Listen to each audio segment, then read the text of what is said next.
Alhamdulillahirabbil alamin. Segala puji bagi Allah Subhanahu wa ta'ala yang telah senantiasa mencurahkan kenikmatannya kepada kita semua, baik nikmat zahir maupun nikmat batin, sehingga alhamdulillah di malam hari ini di tempat yang insya Allah diberkahi oleh Allah Subhanahu wa ta'ala ini, kita dapat kembali berkumpul untuk duduk bersama mencari ilmu Allah Subhanahu wa ta'ala. Semoga dengan berkumpulnya kita semua di sini menjadikan tanda inayah dari Allah bahwa kita min ahlil husnil khatimah, dan kita termasuk hamba-hamba yang kehidupannya dipenuhi dengan kebaikan dari Allah Subhanahu wa ta'ala. Amin amin ya rabbal alamin.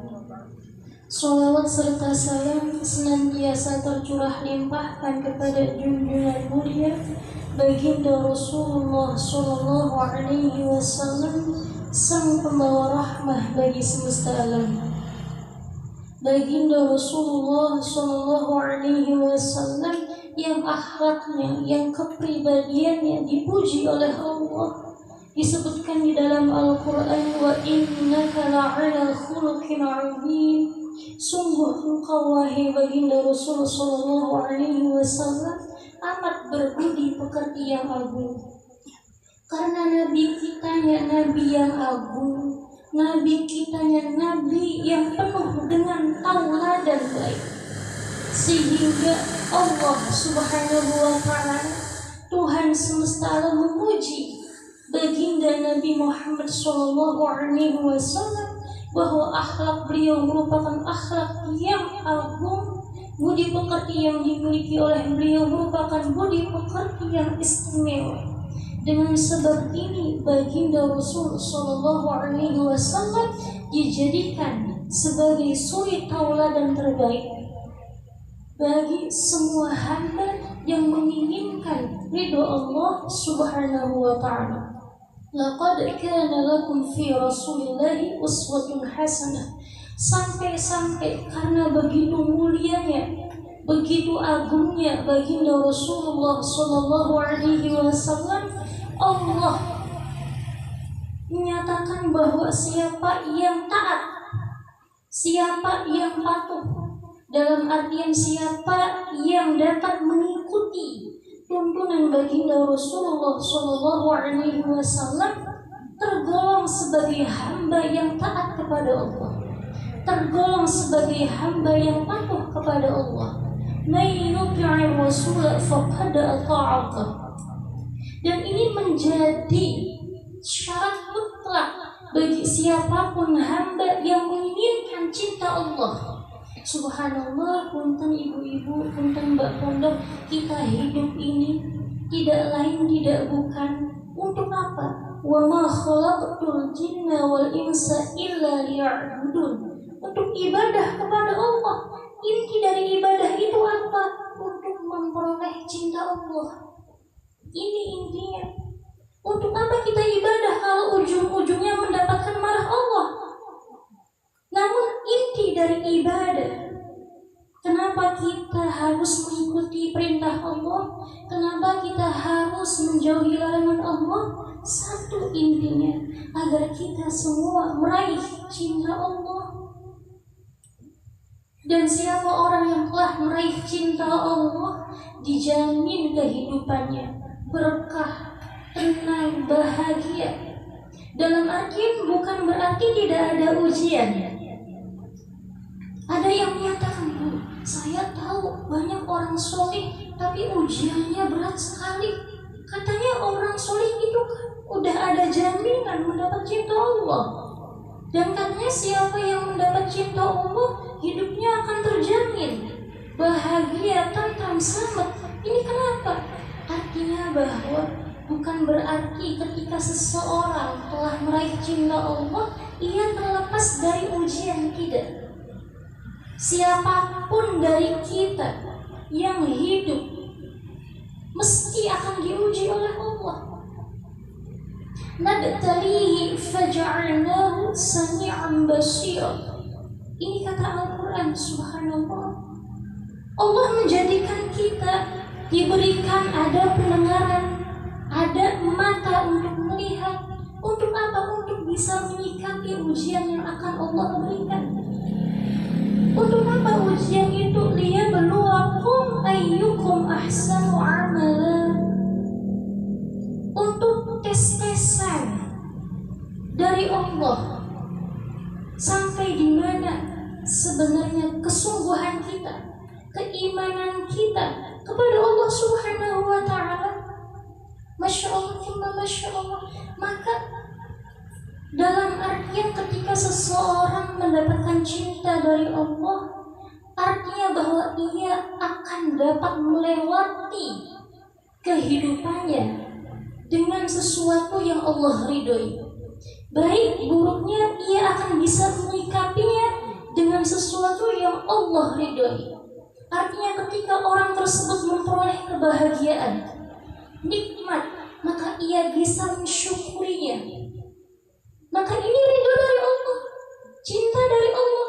Ketika orang tersebut mendapatkan ujian, maka orang tersebut bisa menyikapinya dengan bersabar, menerima ketentuan Allah. Maka ini adalah bukti dari cinta Allah kepadanya.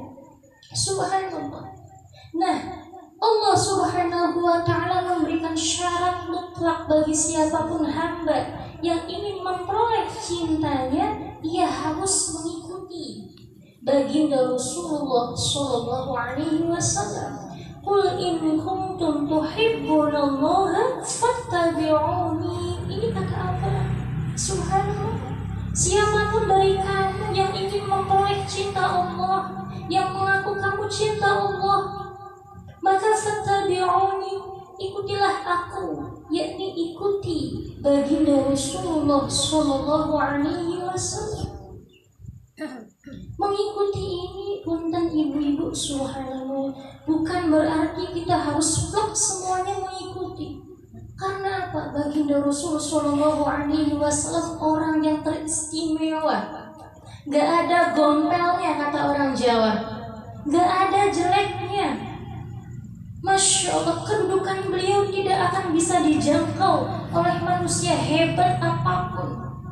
Artinya bahwa ketika kita diperintahkan untuk bisa mengikuti, maka fattaqullaha mastata'tum. Ikutilah tuntunan yang ada pada baginda Rasul sallallahu alaihi wasallam sekemampuan kita. Yang penting satu, ada keinginan, ada tekad dari kita. Bismillah ya Allah, saya pengen belajar benar. Bismillah ya Allah, saya pengen bisa memperbaiki diri. Kepengenan itu, tekad itu tidak hanya tersimpan dalam hati, bukan hanya sekedar keinginan belaka, namun usahakan keinginan itu ditampilkan melalui tingkah laku. Maksudnya bagaimana? Ada prakteknya, ada usaha, ada upaya dari kita untuk bisa mengikuti tuntunan baginda Rasul sallallahu alaihi wasallam. Contoh, baginda Rasul sallallahu alaihi wasallam menganjurkan agar kita berakhlakul karimah, berbuat baik terhadap sesama, menjaga lisan, menjaga tangan kita, menjaga perilaku kita agar jangan sampai menyakiti hati orang lain. Subhanallah, kita tahu itu keutamaan-keutamaannya. Iya, pengennya bisa kayak seperti itu, pengennya bisa gampang ibadah, pengennya bisa wakil ngaji, pengennya bisa gampang zikir lisannya. Nah, kepengenan itu sudah sangat-sangat baik sekali. Bersyukur ketika hati kita masih ada keinginan untuk melakukan ibadah. Namun jangan berhenti hanya sampai di situ. Tingkatkan. Coba praktekkan, ya Allah, iya. Keutamaan istighfar seperti ini, keutamaan ngaji Quran itu seperti ini, keutamaan berzikir seperti ini. Bismillah, ada praktek. Minimalnya sehari sholawat 100 kali atau istighfar 100 kali. Sudah, jangan terlalu banyak-banyak dulu, sedikit demi sedikit. Setiap selesai sholat fardu, sholawat 30 kali. Istighfar 30 kali dibaca, ada ikhtiarnya. Masya Allah, baginda Rasulullah Shallallahu Alaihi Wasallam menganjurkan untuk berbagi, untuk bersedekah. Ya Allah, saya pengen bisa menjadi orang yang dermawan. Tampilkan keinginan itu dalam tingkah laku. Sedikit demi sedikit ada yang minta kasih 500, kasih 1000, kasih 2000, sekemampuan kita. Ada praktek di sini yang dimaksud mengikuti. Artinya apa? Keinginan mengikutinya itu dibarengi dengan tindakan nyata, yakni praktek atau amal. Maka insya Allah sedikit demi sedikit yang seperti ini akan menuntun kita menjadi hamba Allah, menjadi umat baginda Rasulullah Shallallahu Alaihi Wasallam yang taat. Subhanallah. Usikum wa iyaya wa nafsi bitaqwallah. Wa qad fazal muttaqun, wa qad fazal muttaqun.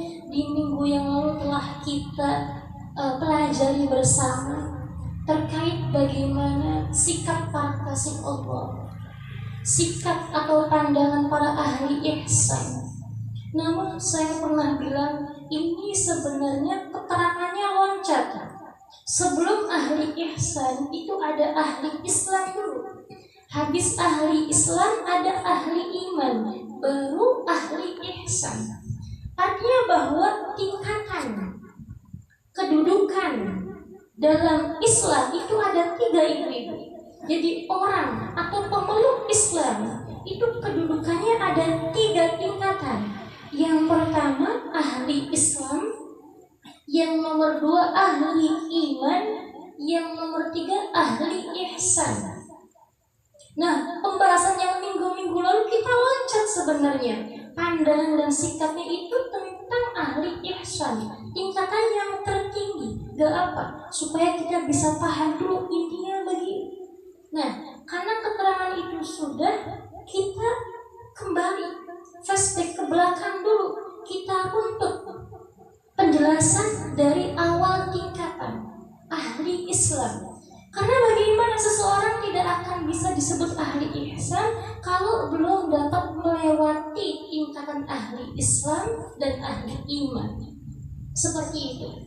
Oleh karenanya ada pepatah yang menyatakan ini wakil kalam bijak walin nihayah lahul bidayah. Ketika kita ingin mencapai tingkatan yang tinggi, mau tidak mau kita harus dulu melewati tingkatan yang rendah. Artinya bahwa ketika kita pengen naik ke hotel yang tingkat 10, ya mau tidak mau kita harus naik list dulu ibu-ibu, dari tingkatan 1, 2 sampai 9 baru 10. Nah itu gambaran tingkatan perjalanan kepada Allah Subhanahu wa ta'ala. Tingkatan yang pertama yakni ahli Islam atau tingkatan ahli syariat. Intinya bagaimana sih maksudnya, kata ibu-ibu saya pengen intinya saja sudah. Jadi begini, ahli Islam adalah ahli yang hatinya mengakui Allah adalah Tuhannya. Baginda Rasul Shallallahu Alaihi Wasallam adalah nabinya, dan dia meyakini bahwa segala apa yang dibawa oleh baginda Rasul Shallallahu Alaihi Wasallam adalah hak, itu dari Allah, itu tuntunan yang benar. Kita ada tuh keyakinan begitu, Allah yang nyiptain kita, Allah yang ngasih rezeki kepada kita, Allah yang memberikan kemudahan kepada kita. Ada ujian pun itu kita tahu ini izin Allah, itu sudah kita termasuk kategori ahli Islam. Tingkah lakunya ya biasa, mengerjakan pekerjaan ahli syariat, yakni apa? Sholat 5 waktu nggak tinggal, ibadah wajib tidak tinggal, puasa Ramadan dan yang lain tidak tinggal. Artinya ahli yang secara zahirnya berusaha sangat untuk bisa menjalani apa-apa yang Allah perintahkan terkait ibadah zahir. Contoh ibadah zahir apa? Yang terlihat, amalan ibadah yang terlihat. Sholat 5 waktu terlihat, sedekah terlihat, zakat terlihat, puasa terlihat itu. Nah, kita belum membicarakan hatinya. Ini sholatnya karena siapa nih? Karena Allah atau bukan? Sedekahnya karena Allah atau bukan? Itu sudah beda tingkatan. Kalau sudah membahas hati, ikhlas atau tidak, ditunjukkan atau tidak, ini pembahasannya ahli iman. Kalau ahli Islam, fokusnya itu masih ke amalan zahir. Jadi minimalnya ibadah wajib nggak tinggal.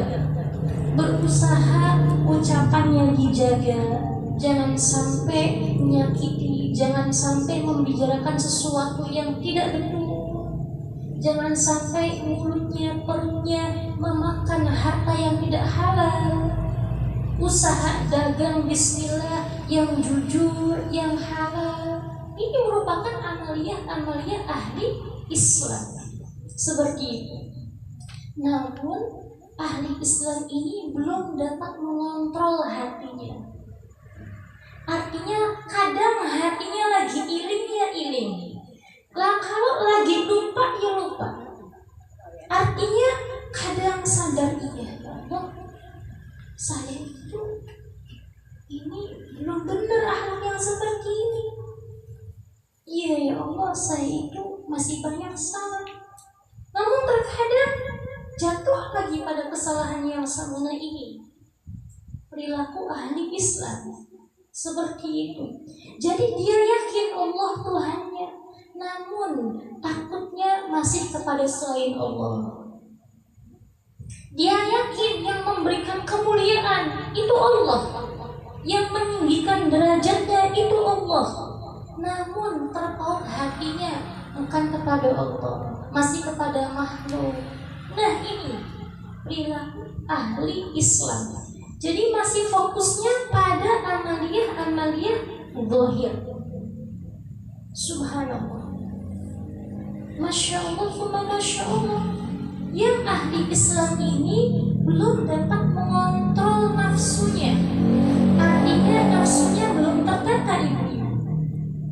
Subhanallah, diterangkan dalam kitab Faidur Rahman fi Bayan Tukhfatil Ikhwan, ini al-Majnibul Khusus, tentang Marajal Bahraini Al-Taqiyan fi Bayan Tariq Ahli Irfan, tentang perjalanan kepada Allah, disebutkan bahwa seseorang itu wajib fardu ain hukumnya untuk mengetahui tentang nafsu yang ada pada dirinya. Agar apa? Agar dia mengetahui ukuran dia itu sampai di mana dalam pandangan Allah. Man 'arafa nafsah faqad 'arafa rabbah. Siapa yang mengerti nafsunya, siapa yang mengerti dirinya sendiri, maka ia akan mengerti Tuhannya. Bagaimana mengerti diri sendiri kemudian bisa dikatakan mengerti Allah, mengerti Tuhan? Kita ngerti, kita ini gak ada daya dan upaya. Kalau tidak Allah memberikan upaya dan daya itu, kita mengerti kita adalah makhluk yang dhaif, yang lemah, yang tidak bisa hidup sendiri, yang membutuhkan bantuan Allah, karunia Allah. Maka ketika kita mengerti kita kedudukannya sebagai hamba, hamba itu apa-apa itu dari Khalik, Sang Pencipta. Dia tidak akan bisa bergerak meski satu gerakan. Dia tidak akan bisa mengedipkan satu kedipan mata kalau tidak ada kekuatan dari Allah. La haula wala quwata illa billah. Tiada daya dan upaya melainkan semuanya dari Allah. Masya Allah, punten ibu-ibu, kalau kita sering mengatakan la haula wala quwata illa billah, la haula wala quwata illa billah. Punten, kalau kita betul-betul memahami makna la haula wala quwata illa billah, Masya Allah, itu sudah top keyakinannya. Sudah top keyakinannya. Kenapa?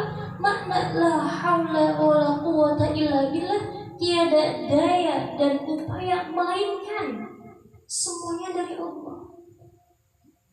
Maka ketika seseorang betul-betul menerapkan makna la haula wala quwata illa billah, maka hatinya akan senantiasa tunduk kepada Allah, merendahkan diri kepada Allah, gak berani macam-macam, gak berani sombong, gak berani takabur, gak berani merasa diri paling baik, gak berani merendahkan orang lain. Kenapa? Dia mengerti segala kemampuan yang dia bisa, segala apa yang dia punya itu dari Allah. Subhanallah. Kita nih ibu-ibu punya mulut, punya lidah, makan masih bisa merasakan asin, manis, pedas. Punten, di luar sana banyak yang punya mulut yang udah gak bisa merasain rasanya manis, asam, pedas. Kenapa? Ketika Allah sudah cabut kenikmatan ini, kita gak bisa apa-apa. Banyak orang yang di luar sana punya badan yang utuh, subhanallah.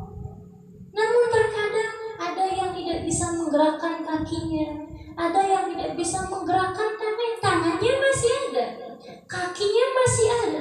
Namun ada yang belum bisa, tidak bisa menggerakkan. Ini bukti bahwa kita adalah makhluk yang lemah, yang segalanya ini kekuatan Allah yang memberikan. Punten-punten, kita makan merasa kenyang, itu izin Allah, itu dari Allah. Jika Allah menghendaki kita makan gak kenyang, ya gak akan kenyang ini. Api terasa panas, itu izin Allah. Bisa saja api itu tidak panas. Apa buktinya? Api yang membakar Nabi Ibrahim alaihissalam. Nabi Ibrahim tidak terbakar oleh api. Kalau api dengan sendirinya punya sifat panas, maka pasti Nabi Ibrahim akan terbakar. Namun pada waktu itu Nabi Ibrahim tidak terbakar. Ya narukuni barda wa salaman ala Ibrahim. Artinya kekuatan yang ada pada api itu dari Allah. Begitupun segala apa yang ada pada diri kita dari Allah. Mata kita bisa melihat, dengan telinga kita bisa mendengar, dengan pikiran kita bisa berpikir, bisa bertafakur, dengan hati kita bisa merasakan senang, sedih, galau, gembira. Itu Allah yang memberikan. Subhanallah, itu Allah yang memberikan. Kalau kita pahami itu saja, Masya Allah, hidup kita akan tenang, jiwa kita akan kuat, kita akan menjadi orang yang bahagia. Kenapa? Kita punya Allah.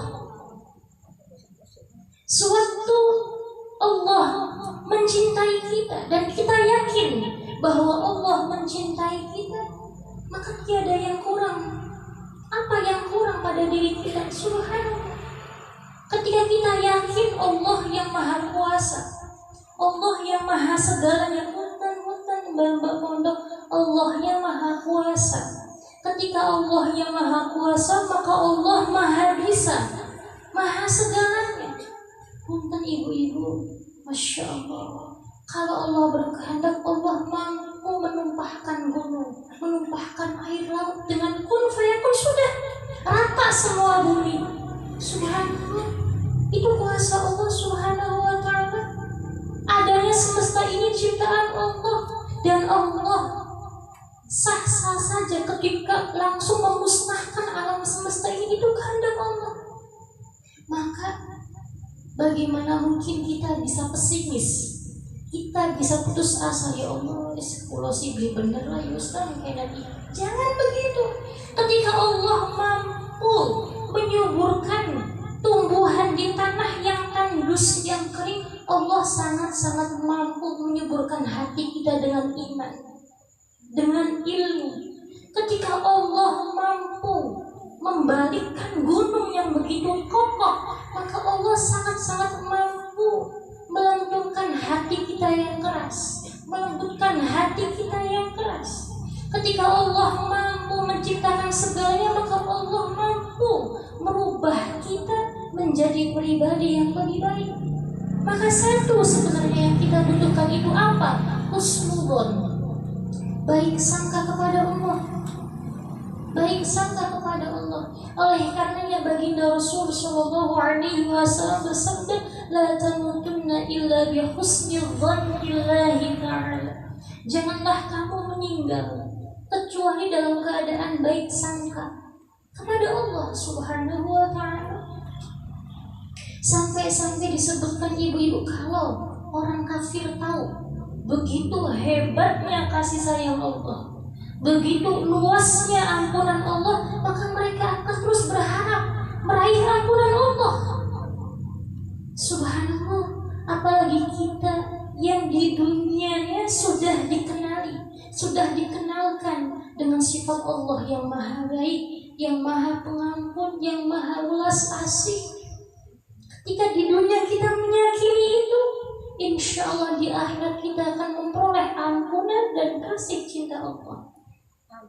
Namun ketika di dunia hati kita keras, tidak mempercayai kasih sayang Allah, mengingkari ampunan Allah, tidak memperdulikan begitu kedermawanannya Allah, maka di akhirat pun akan begitu.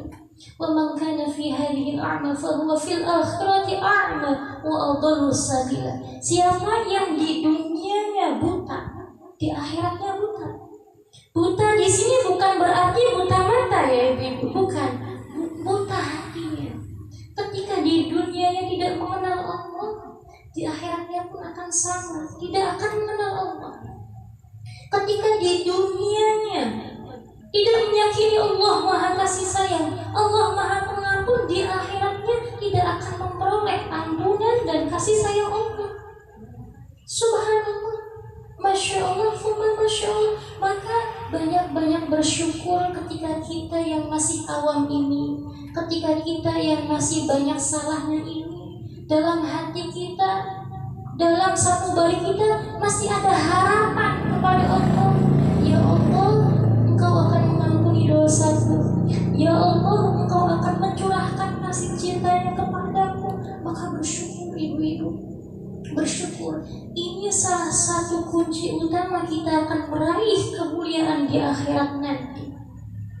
Salah satu kunci utama kita akan meraih husnul khotimah, dengan baik sangka kepada Allah Subhanahu wa ta'ala. Usikum wa iyaya wa nafsi bitaqwallah wa qad fazal muttaqun wa qad fazal muttaqun man 'arafa nafsah faqad 'arafa rabbah. Siapa yang mengerti badan sendiri, siapa yang mengerti lemahnya badan sendiri, dhaifnya badan sendiri, maka ia akan mengerti keagungan Allah. Ia akan mengerti kehebatan Allah Subhanahu wa ta'ala. Namun hal demikian ada ilmunya, ada pelajarannya. Dalam kitab Ridho Rahman ini disebutkan kita wajib mengerti nafsu yang ada pada diri kita. Agar apa? Agar kita mengerti bagaimana cara pengobatannya. Ibaratnya nafsu ini, nafsu yang jelek adalah penyakit yang ada pada diri kita. Kalau kita tidak mengerti kita sakit apa, bingung mau ngasih obatnya apa, obat yang tepat itu bisa diberikan ketika sudah diketahui penyakitnya apa. Sakitnya sakit pilek, dikasih obatnya sakit perut yang gak nyambung. Sakit pileknya obatnya sakit pilek. Subhanallah. Nah ini kenapa kita perlu untuk mengetahui tentang nafsu yang ada pada diri kita. Dalam kitab-kitab disebutkan bahwa nafsu itu ada 8. Subhanallah. Yang pertama itu ada namanya nafsu amarah bisu. Nafsu amarah bisu. Jadi nafsunya itu masih senantiasa mendorong pemiliknya untuk mengerjakan sesuatu yang tidak diridhai oleh Allah. Amarah yang dikedepankan, syahwat yang dikedepankan, tidak memperdulikan dapatnya dari mana. Yang penting kita bisa senang, gak memperdulikan ini halal haramnya, gak memperdulikan caranya bagaimana. Nah ini amarah bisu. Maka orang yang masih terbelenggu oleh amarah bisu, penyakit hati masih hinggap dalam hatinya. Sombong, takabur, tazkiyatun nafs, merasa diri paling baik, ujub, merasa ibadah atau kebiasaan yang dia miliki dari dirinya, artinya melupakan Allah yang memberikan kemampuan itu. Hasud, ketika ada orang lain dapat nikmat, iri, Masya Allah. Subhanallah, ini nafsu amarah bisu. Jadi yang dikedepankan itu nafsunya, tanpa memperdulikan ini benar atau salahnya. Yang penting nafsunya terpenuhi, itu nafsu amarah bisu. Subhanallah. Nah, ini sarang dari bibitnya kejelekan. Subhanallah. Masya Allah, Masya Allah. Subhanallah, nafsu ini merupakan nafsu yang belum ada didikan dari guru, yang belum tersirami dengan ngaji, yang belum ada nasihat-nasihat dari para ulama. Subhanallah. Masya Allah, Masya Allah, amarah bisu. Yang nomor 2 itu subhanallah, ada nafsu namanya lawamah. Namun kalau kata Walid Muhammad Husain Nawawi, sebenarnya sesudah amarah bisu itu ada nafsu hayawaniyah. Apa hayawaniyah ini? Jadi pengennya enak terus ibu-ibu. Makan pengennya enak, tidur pengennya enak, pakaian pengennya bagus, syahwat. Itu hayawaniyah. Jadi hayawaniyah itu sifatnya hewan. Kan pengennya yang enak-enak, udah gak memikirkan itu bagaimana cara dapetinnya, gak melihat kondisinya. Subhanallah. Contoh, saya punya uangnya 2.000, pengen makannya KFC. Waduh, ini bagaimana nih? Kalau punya uangnya cukup, ya enggak apa-apa, itu nikmat dari Allah, silahkan saja. Tapi yang jadi masalah ketika uangnya enggak cukup, pengennya begitu. Nah, dan pengenan itu mesti dituruti. Sampai-sampai punten kita menghalalkan segala cara ngambil punya orang lain, ibaratnya demi kita bisa makan enak. Nah, itu hayawaniyah. Subhanallah, kita bawa duitnya itu 100.000, cukup beli bajunya 1. Lu pengen macam-macam, pengen beli ini. Ini bagaimana? Itu nafsu hayawaniyah.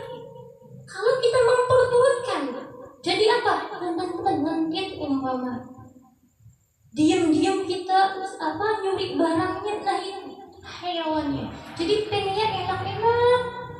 Subhanallah, tidur pengennya di kasur spring bed. Masya Allah. Padahal di kasurnya itu ya tikar biasa saja. Subhanallah.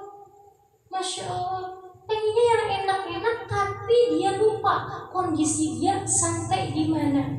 Dan dia berani menghalalkan segala cara untuk memperoleh keenakan itu. Tidak memikirkan halal haramnya, tidak memikirkan baik buruknya. Nah, ini hayawannya. Subhanallah. Punten, hayawan itu sifatnya hewan. Hewan itu gak punya malu, gak punya pikiran. Punten, kalau waktunya buang air, ya buang air di jalan. Punten, kayak kucing ataupun apapun itu, subhanallah, mereka gak punya malu. Ibaratnya kalau waktunya punten buang kotoran saja, gak memikirkan ini ada orang atau tidak. Seperti itu. Nah, ini orang-orang yang memelihara sifat hayawannya akan seperti itu. Artinya dia akan hanya memikirkan diri sendiri. Yang penting diri sendiri enak. Namun dia lupa kondisinya, cara untuk memperolehnya. Seperti itu. Masya Allah, Masya Allah. Yang nomor 3 ada nafsu namanya lawamah. Lawamah ini apa? Jadi nafsu yang sering sudah merasa bersalah. Ini sudah mulai baik, nyampe di nafsu lawamah saja udah baik ini, subhanallah. Proses baiknya itu Masya Allah sangat-sangat drastis. Kenapa? satu waktu dia sadar, iya ya Allah, saya itu salah, saya itu gak sabaran, saya itu doyan marah, saya itu sering kepleset omongannya. Subhanallah, namun satu waktu kepleset lagi. Subhanallah, tapi ketika kepleset, tobat lagi, istighfar, astagfirullahaladzim. Masya Allah, angger baik, cangkulku angger baik. Istighfarnya jalan. Subhanallah, sejam kemudian kepleset lagi. Nanti istighfar lagi, lagi lawamah. Jadi satu waktu sadar, satu waktu lupa lagi. Namun cepat sadarnya itu, subhanallah, ini lawamah. Sudah mulai bagus ini. Yang penting sudah merasa bersalah saja, sudah merasa belum benar, udah untung. Sayyidah Aisyah, istri tercinta baginda Rasulullah SAW, setelah Sayyidah Khadijah ditanya oleh sahabat, ya Sayyidah Aisyah, bagaimana kita mengetahui keadaan kita ketika kita baik dalam pandangan Allah? Saya pengen tahu kapan saya baik di pandang Allah itu. Apa jawabannya? Ketika kamu merasa bersalah, itulah saat dimana kamu dipandang baik oleh Allah Subhanallah. Ketika seseorang masih punya rasa salah, artinya masih punya rasa penyesalan dalam dirinya, maka pada waktu itu dia dipandang baik oleh Allah. Kenapa? Orang yang masih bisa merasa salah, ada penyesalan. Ketika ada penyesalan, insya Allah akan meningkat, ada perubahan, ada taubat, ada pembenahan diri. Ya Allah, udahlah, jangan sampai keliru lagi, udahlah, jangan sampai teledor lagi, udahlah, jangan sampai kepleset lagi. Ada pembenahan diri. Kenapa? Merasa bersalah. Punten-punten, orang yang mau minum obat, kenapa? Merasa dirinya sakit.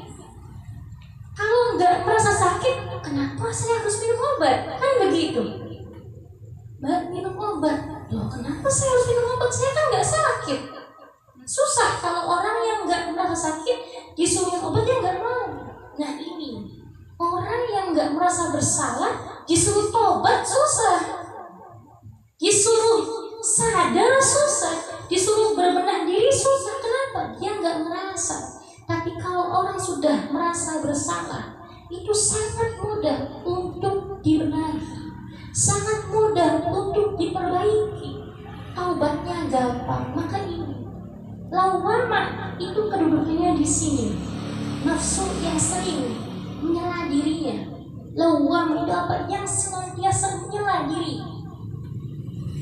menyalahkan diri sendiri. Ya Allah, iya saya belum baik.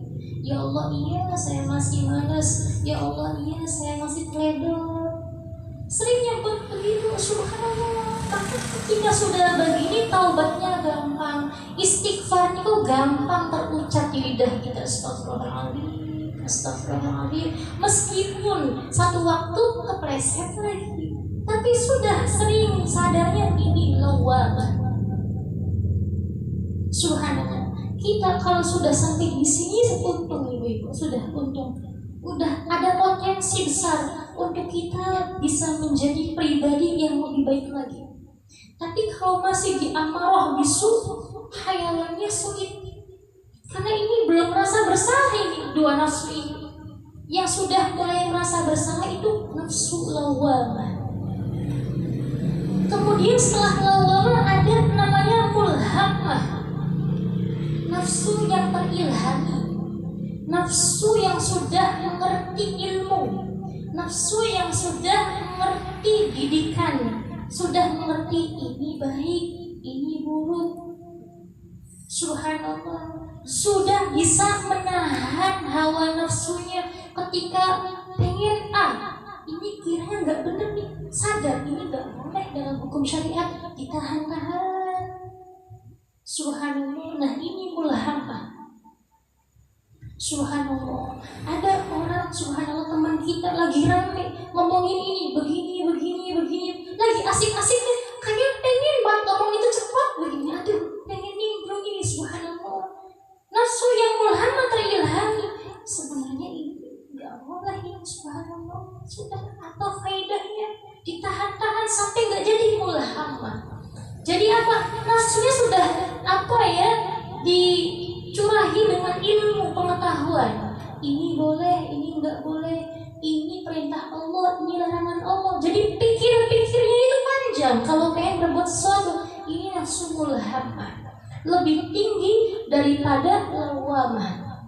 Subhanallah, masya Allah, masya Allah. Dan ini harus ada ngaji, harus ada mau'idhah, harus ada nasihat. Wadzakir fa inna dzikra tanfa'ul mu'minin. Berilah nasihat, berilah mau'idhah kepada orang mukmin, karena mau'idhah atau nasihat bagi orang mukmin sangat-sangat bermanfaat bagi orang mukmin tersebut. Subhanallah, ini kata Al-Quran, wadzakir fa inna dzikra tanfa'ul mu'minin. Nasihat itu sudah dijanji oleh Allah bermanfaat bagi orang mukmin. Masalahnya, kalau kita sudah banyak mendengar nasihat, namun kok kita tidak ada gerakan sedikit pun untuk berubah, kita kan termasuk golongan mukmin, bukan ya? Itu pertanyaannya. Kenapa? Kalam Allah itu hak, Al-Quran itu kalamullah yang hak. Kalau ayat A, B, kata Al-Quran, wadzakir fa inna dzikra tanfa'ul mu'minin. Berilah peringatan, karena peringatan bermanfaat bagi orang mukmin. Subhanallah, ini koreksian bersama untuk diri kita semua. Maka ketika kita masih mau menerima nasihat, masih bisa mengambil manfaat dari nasihat, insya Allah tanda hati kita hati mukmin. Kita tergolong hamba mukmin dalam pandangan Allah Subhanahu wa ta'ala. Tadi amara bisu, hayawaniyah, lawamah, mulhamah, mutmainnah. Setelah mulhamah ada mutmainnah, nafsu yang tenang. Artinya sudah tertata akhlaknya. Ini sudah menjadi kekasih Allah ini. Orang yang nafsunya sudah nyampe pada tingkatan mutmainnah itu sudah menjadi golongan ahli thoriq, ahli perjalanan kepada Allah. Sudah meningkat untuk menduduki maqam waliullah, kekasih Allah. Kenapa? Mutmainnah ini sudah tenang nafsunya. Artinya ibadah sudah jalan, sudah istiqomah, sudah terbiasa untuk menahan diri dari hal-hal yang tidak diridhoi oleh Allah. Sudah gak berat, sudah tenang nafsunya, sudah yang gak mudah tergoyahkan oleh nikmat atau ujian. Nah, ini mutmainnah, ini sudah kriterianya masuk pada pintu para wali Allah. Namun semoga kita semua bisa menduduki maqam mutmainnah ini. Amin, amin. Bisa tidak bisa. Jangan pandang diri kita yang sekarang. Jangan pandang, masya Allah, bisa nggak ya saya tambah orang begini. Jangan begitu. Kalau mandangnya diri kita akan sulit mandangnya Allah. Allah itu kasih sayangnya tiada batas. Punten-punten, yang tadinya nggak kenal Allah, yang tadinya ghairul muslim, dapat hidayah, masuk Islam, kenal Allah. Yang tadinya nggak kenal Allah sama sekali, punten-punten, yang tadinya menyembahnya kepada selain Allah, bisa dapat hidayah Allah. Ada peluang untuk menjadi orang mukmin. Apalagi kita yang sudah kenal Allah, apalagi kita yang sudah dari kecil dididik untuk mengikuti perintah Allah, sangat-sangat berpeluang, sangat-sangat ada potensi untuk menjadi pribadi yang lebih baik. Maka jangan putus asa. La tayasu min rahmatillah. Kata Allah, la tayasu min rahmatillah, jangan putus asa dengan rahmat Allah. Maka jangan lihatnya Allah dewi yang sekarang. Jangan, masya Allah, bisa nggak ya? Bisa. Bismillah. Kalau ada kemauan, ada tekad, dan kita senantiasa istiqomah minta sama Allah, kita ikuti sedikit demi sedikit, step by step cara untuk menjadi kekasih Allah, hamba Allah yang taat, insya Allah bisa. Insya Allah bisa. Kita akan menduduki maqam mutmainnah. yang dipanggil oleh Allah, ya ayyatuhan nafsul mutmainnah irji'i ila rabbiki radiyatan mardiyah. Yang dipanggil, ayo masuk surga, ayo masuk kepada nikmatmu, itu mutmainnah. Subhanallah. Irji'i, ayo kembali. Artinya apa? Kita disuruh untuk kembali ke jalan sesuai dengan jalan baginda Rasulullah Shallallahu Alaihi Wasallam. Subhanallah. Masya Allah, Masya Allah.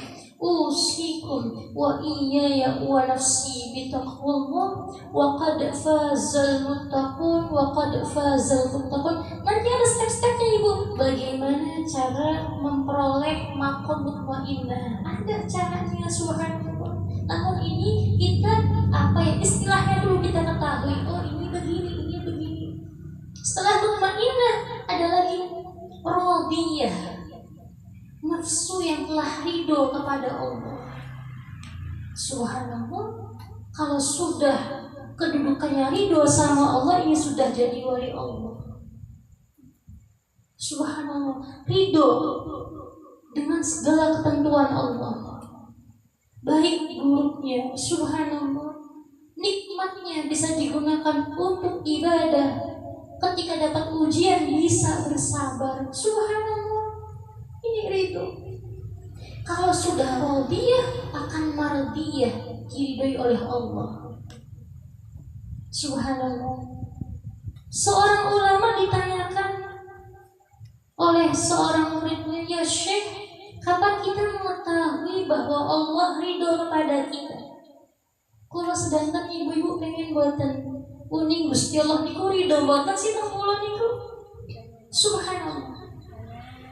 Ketika kita ingin mengetahui kapan Allah ridho kepada kita, tengok diri kita sendiri. Undur nafsa, lihat diri kamu, lihat kitanya sudah ridho belum sama Allah? Dengan segala ketentuannya, kitanya sudah ridho belum? Ketika sudah ridho, insya Allah itu di saat Allah ridho kepada kita. Radhiyallahu anhu wa radu anhu. Subhanallah, kita kayaknya masih pengennya enak dewe, ibu-ibu. Pengennya diridhoi oleh Allah. Pengennya begitu. Cuman ketentuan Allah, apa-apa yang Allah berikan seringkali kita tidak ridho. Nah, ini yang sulit. Subhanallah. Cuman ya sifatnya kita seperti itu. Pengen dapat ridho Allah. Tapi ketika Allah sedang menguji sesuatu, sulit untuk menerima, sulit untuk ridho, sulit untuk bersabar. Nah, ini pesan dari Allah. Ketika kita pengen dapat ridho Allah, kita belajar sedikit demi sedikit ridho dengan apa yang Allah berikan. Subhanallah. Masya Allah, Masya Allah. Sudah radiyah, mardiyah, tingkatan terakhir kamilah, tingkatan yang sempurna. Ini wali-wali Allah. Sudah kita nanti bicaranya ini nanti. Subhanallah. Ini terlalu tinggi bagi kita semua, karena kita masih harus merangkai dari amarah bisu dulu. Hayawaniyahnya bagaimana? Lawamah dulu ini. Subhanallah. Masya Allah, Masya Allah. Usikum wa iyaya wa nafsi bitaqwallah wa qad fazal muttaqun wa qad fazal muttaqun. Nah, ketika sudah dijelaskan tadi, berpondok ibu-ibu, punten kita sendiri yang mengetahui tingkatan kita di mana.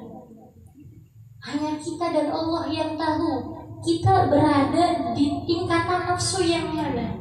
Apa amarah bisu, apa hayawaniyah, apa lawamah, apa mulhamah, atau mutmainnah, radiyah, mardiyah, kamilah. Subhanallah. Namun ketika sudah kita berada di posisi lawamah, sudah untung. Apa tadi lawamah? Sudah merasa bersalah nafsunya, sudah sering menyalahkan diri sendiri. Insya Allah ketika sudah merasa bersalah akan mudah taubatnya, akan mudah berbenah dirinya ini. Maka pertahankan itu dengan apa? Dengan ilmu, dengan ngaji. Karena apa? Subhanallah, may yuridillahu bihi khairan yufaqihu fid din. Ini kata baginda Rasulullah sallallahu alaihi wasallam. Siapa yang Allah kehendaki kebaikan untuknya, maka Allah akan pahamkan ia masalah agama. Kenapa? Dari ngaji ini kita ngerti, oh iya ini boleh, ini nggak boleh.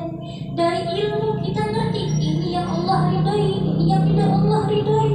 Nah, ketika sudah ngerti, kita berusaha mempraktekkan sedikit demi sedikit apa-apa yang Allah perintahkan. Di sinilah muncul, timbul atau lahir kebaikan-kebaikan yang akan Allah berikan untuk kita. Subhanallah. Masya Allah, summa Masya Allah. Usikum wa iyaya wa nafsi bitaqwallah wa qad fazal muttaqun wa qad fazal muttaqun. Ahli Islam harus sudah mengerti nafsu ini. Subhanallah. Agar pembenahan dirinya tepat. Subhanallah. Tadi apa ahli Islam itu sudah yakin Allah Tuhan kita. Yakin Allah yang ngasih rezeki. Tapi kadang hatinya masih takut. Ya Allah, besoknya makan apa ya? Ya Allah, nanti ini gimana ya? Takutnya masih kepada selain Allah. Dan itu akhlak ahli Islam. Yakin Allah yang ngasih rezeki, yakin Allah yang memberikan segalanya. Namun kadang kala hatinya bukan untuk Allah. Yang ngasih pahala Allah, yang ngasih kemuliaan Allah. Namun terkadang hatinya bukan untuk Allah. Nah ini masih ahli Islam.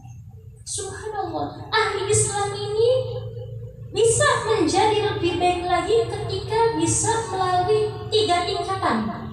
Pertama taubat, kedua takwa, ketiga istiqamah. Nah subhanallah.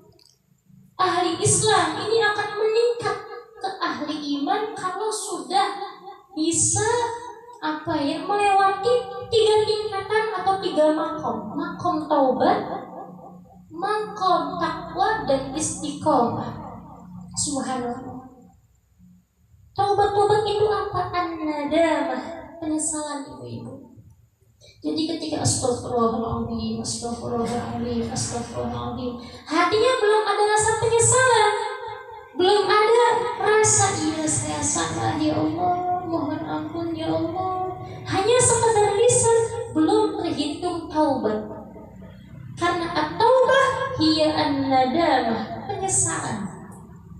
Adapun astagfirullahaladzim itu zikir secara lisannya, kita minta ampun sama Allah. Namun yang Allah perintahkan kepada kita bukan hanya secara lisan, tapi tubu ilallahi taubatan nasuha. Bertaubatlah dengan taubatan nasuha. Seperti apa taubatan nasuha? Lisannya beristighfar, astagfirullahaladzim, astagfirullahaladzim. Hatinya menyesali kesalahannya, tekadnya, keinginannya sudah, ya Allah mandek, sudah berhenti, jangan sampai kecekot lagi, jangan sampai terledor lagi. Ini masuk ke kategori taubatan nasuha. Subhanallah. Masya Allah, summa Masya Allah. Usikum wa iyaya wa nafsi bitaqwallah wa qad fazal muttaqun wa qad fazal muttaqun. Ngomong-ngomong tentang taubatan nasuha ini berkaitan dengan istighfar.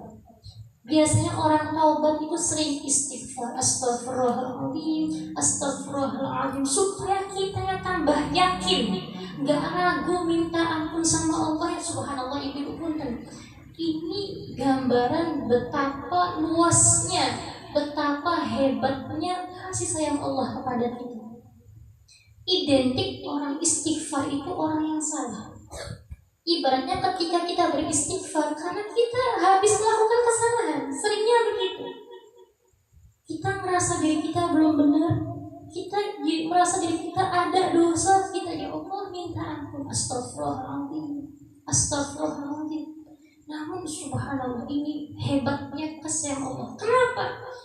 Ketika kita beristighfar bukan hanya ampunan Allah, namun banyak karunia, banyak keistimewaan yang akan kita dapatkan. Subhanallah. Padahal kita butuhnya ampunan Allah. Namun ketika di sini maksudnya Mbak Bondong, ketika hamba melangkah satu langkah kepada Allah, Allah akan menyambutnya dengan 10 langkah.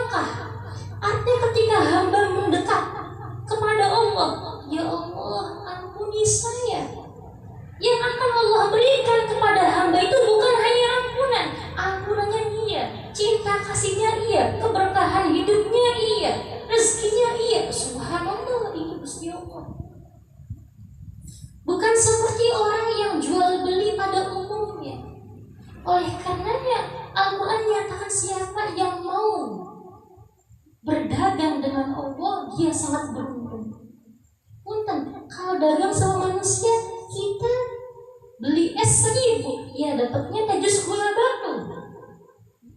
Kita beli es 3.000, ya dapatnya teh botol. Subhanallah, gak bisa Starbucks, gak bisa. Subhanallah.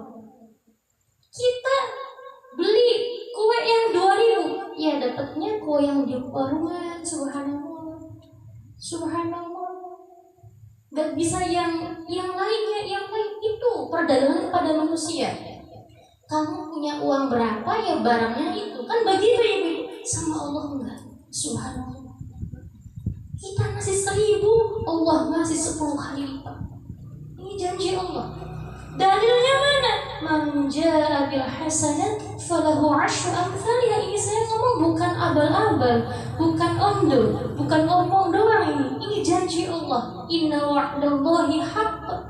Man jaa bil hasanati falahu 'asyru amsalha. Siapa yang mengerjakan 1 kebaikan, Allah ganti 10 kebaikan. Itu minimal, ibu-ibu. Dalam hadis dijelaskan akan dilipat gandakan 700 kebaikan hingga tak terhingga. Subhanallah. Masya Allah, tergantung kualitas iman kita. Itu minimal ya. Dikalikan 10, itu subhanallah. Maka ketika hamba melangkah kepada Allah, yang diminta pengampunan, ya Allah ampuni saya, ya Allah maafkan saya. Allah tidak hanya akan menyambutnya dengan ampunannya, tapi cinta kasihnya, keberkahannya, rizkinya, kebahagiaannya. Masya Allah. Syakurun halim, zat yang maha bersyukur. Artinya tidak akan menyia-nyiakan amal hambanya. Subhanallah. Ini saya bacakan satu hadis tentang keutamaan istighfar. Ini mohon ngaret sebentar ibu-ibu. Subhanallah. Namun semoga bermanfaat ini. Semoga agar apa? Kita semangat istighfarnya. Karena Masya Allah, yang butuh kita, tapi ketika kita bisa menjalankannya, yang bahagia juga kita. Subhanallah. Seakan-akan Allah yang butuh, padahal Allah gak butuh. Namun karena begitu besarnya welas kasih Allah, cinta kasih Allah, Allah bergan wis. Subhanallah. Terus ketuplok blok emani tentang kita gitu ya ibu. Subhanallah. Masya Allah, Masya Allah. Subhanallah. Usikum wa iyaya wa nafsi bitaqwallah. Wa qad fazal muttaqun.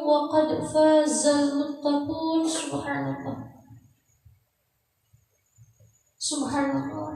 Ada ini pada masanya Imam Hasan Al-Basri. Ini tabi'in.